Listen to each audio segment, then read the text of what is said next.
Video को like dislike नहीं करना, शेयर नहीं करना, किसी को भेजने की ज़रूरत नहीं, बस आपने वीडियो पूरा देख लेना है। कुछ भी प्रॉब्लम हो, मन में डाउट हो तो आप हमें पूछ सकते हैं, हमें मेल कर सकते हैं, हमें मैसेज कर सकते हैं। तो बढ़ते हैं वीडियो की तरफ।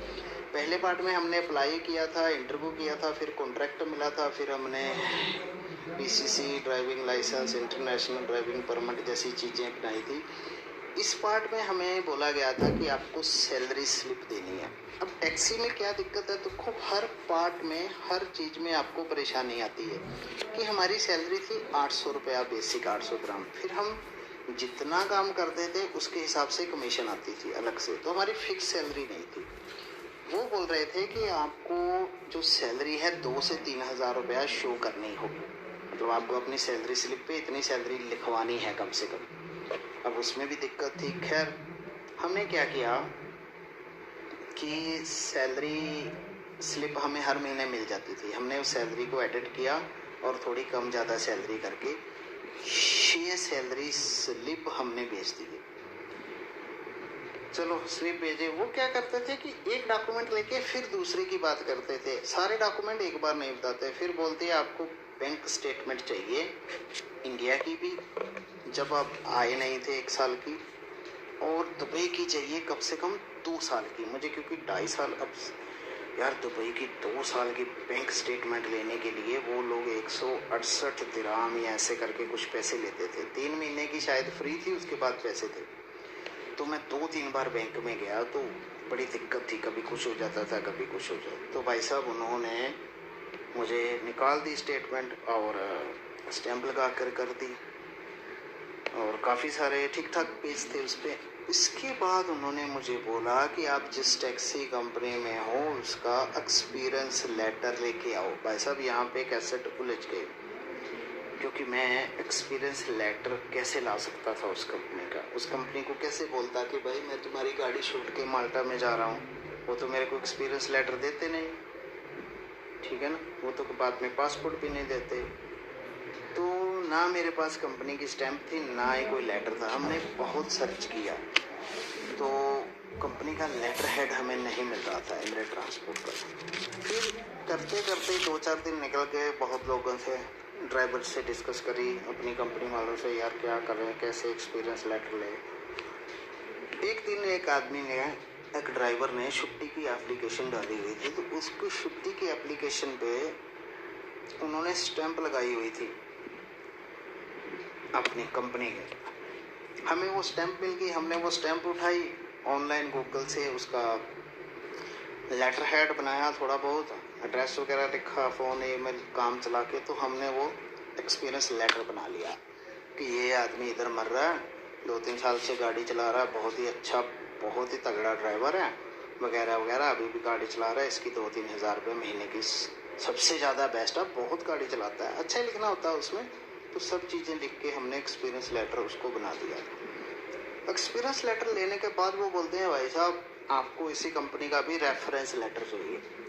अब भाई साहब यहाँ मेरा दिमाग घूम गया, साला रेफरेंस लेटर क्या होता है, आपको अगर पता है तो बताना। भाई साहब इतना जुलूस निकलता है ना, ऑनलाइन जॉब इजी है, पैसे नहीं देना, मगर डॉक्यूमेंटेशन का इतना बड़ा भाई वो वंडर बनाते हैं ना, पूछो मत। अब आप भी सोच रहे होंगे भाई साहब रेफरेंस लेटर क्या होता है। मैंने एक आदमी से पूछा, दो से पूछा, हमारी एजेंसी के सामने ना एक कैफ़े था, कैफ़े के साथ एक बार्बर शॉप थी, उसके साथ एक 2 कैफ़े थे अलग अलग, दोनों पाकिस्तानी थे। तो दोनों से मैं डिस्कस करता था, उन बेचारों को भी नहीं पता था। कोई बोलता है कि रेफरेंस लेटर होता है कि ये लिखेंगे कि मैं रेफर करता हूँ आपको कि ये अच्छा था, दूसरी कंपनी, ये वो ऐसे करके। तो हमें कहीं से भी समझ नहीं आ रहा था। हमने यूट्यूब से सर्च किया, गूगल पे सर्च किया, तब 2 ही चैनल थे जो माल्टा की थोड़ी बहुत वीडियो बनाते, कोई और लल्ली शल्ली चैनल नहीं था 2016, 15, 17 में यूट्यूब के पे ऊपर माल्टा के लिए, ठीक है। तो नहीं पता चला। फिर मेरी जो यूके वाली फ्रेंड है, मैंने उससे पूछा, अब उसको भी इतना नहीं पता था। फिर जैसे तैसे करके उसने मुझे समझाया, उसने एक फॉर्मेट दिया कि ऐसा रेफरेंस लेटर होता है। उसके फॉर्मेट से हमने वही वाले स्टैंप उठा के वैसा ही एक रेफरेंस लेटर बना दिया। हमें खुद नहीं पता था कि हमने क्या लिखा क्या नहीं, मगर वो भेज दिया और उधर से कोई जवाब नहीं आया कि ये अच्छा है या बुरा है, बस भेज दिया। तो इस तरीके से हमने रेफरेंस लेटर वाला मसला भी हल कर दिया। अब उसके आगे दोस्तों बात आती थी पासपोर्ट फुल पेज स्कैन। मतलब उसने मेल करी कि हमें आपका पासपोर्ट चाहिए, ऑल पेजेस कलर स्कैन और क्लियर होने चाहिए पूरे, उस पर नंबर लिखे होते हैं वो नंबर दिखने चाहिए। अब पासपोर्ट का ये था, कंपनी से मैं पासपोर्ट नहीं मांग सकता था। कैसे मांगता, क्या बोलता कि मैं अप्लाई कर रहा हूँ, दे दो, वो तो दे देते आराम से। अब कंपनी वाले सब हराम खोर थे। 1 दिन 2 दिन 3 दिन 4 दिन डिस्कस करी पूरे रूम में, कोई बोलता है ऐसा करो, कोई कुछ करता है। तो उधर एक किसी और लड़के को बैंक के लिए पासपोर्ट चाहिए था, बैंक में उसका अकाउंट था, वहाँ कुछ हो गया।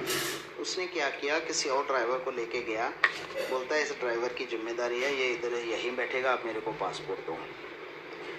तो मैंने भी एक अपने वकील से एक लेटर लिखवाया। तो मैं गया तो वो समीर या ऐसे करके कुछ नाम था, पाकिस्तान का लड़का, अच्छा था। मैंने उसको बोला कि मुझे पासपोर्ट चाहिए थोड़ी देर के लिए। मैंने उसका पूरा प्रिंट निकालना, बोलता है यहाँ से निकाल देते हैं। मैंने बोला निकाल दो। उसने अपनी मशीन से कंपनी में निकाला तो वो तुरंत मेल आ गई कि ये क्लियर नहीं है। फिर वो बोलता है बाहर से निकालना पड़ेगा। फिर मैं रूम में आया तो जो मेरा पार्टनर था पाकिस्तानी, जो मेरे साथ गाड़ी चलाता था, मतलब दिन में वो चलाता था, रात में मैं उसको लेके आया। फिर अब वो ड्यूटी पे था। अब वो बोलता है मैं आऊँगा, मेरा काम खराब हो जाएगा, मेरा टारगेट नहीं होगा ये। मैंने उसको बोला भाई साहब तुम आओ शहर से इधर, मैं तुमको नगद 50 ग्राम दूंगा, तुम इधर बैठो, ठीक है, थोड़ी देर पासपोर्ट लो, साइन करो, और मैं तब तक स्कैन करके कॉपी करके आऊँगा, और जो तुम्हारा नुकसान होगा। जब मैंने उसको 50 ग्राम बोला तो वो बेचारा खुश हो गया, बोलता ठीक है यार, अगर तुम 50 ग्राम दे हो तो मैं आता हूँ। दोस्तों मैंने आते ही उसको 50 ग्राम दिए, उसने साइन करे, उनको बोला कि मेरी जिम्मेदारी है, इसको पासपोर्ट दे दो। वो बोलते क्या करना है। मैंने बोला हमारे प्रॉपर्टी का झगड़ा है, तो वो देखना चाहते हैं कि मैं दुबई में हूँ, कब से हूँ, क्या नहीं, तो वो कोर्ट में देना है। वो समझ गए। मैंने पासपोर्ट लिया, बाहर गया, कैफ़े से पूरा स्कैन किया, उसके पेजेस निकाले, 2 कॉपी करी पूरी फाइल, PDF बनाया, उनको भेजा और वापस आके उनको पासपोर्ट तुरंत दे दिया। ठीक है, तो यहाँ तक हमने ऐसे डॉक्यूमेंट क्लियर करें। अभी बहुत सारे डॉक्यूमेंट हैं, उसके हम नेक्स्ट पार्ट में चर्चा करेंगे। ये 4th पार्ट था, फिर कम से कम इसके 2-3 पार्ट और बन जाएंगे। 5 तो लाजिम है, 6, 7, 8, 10 भी बन सकते हैं। तो आप हर पार्ट को देखना, आपको पूरा समझ में आ जाएगा। इसमें कहीं मेरे से कोई गलती हो गई हो, कुछ गलत ज़्यादा बोला गया हो तो आप बोल सकते हो, कमेंट कर सकते हो। बस वीडियो ज़रूर देखना, पूरी देखना, और हमें बताना, हम अप्लाई करने के लिए भी आपकी हेल्प कर सकते हैं। तो उम्मीद है मुझे कि इस वीडियो को देखकर हर मेरा वो भाई ड्राइवर जो गरीब है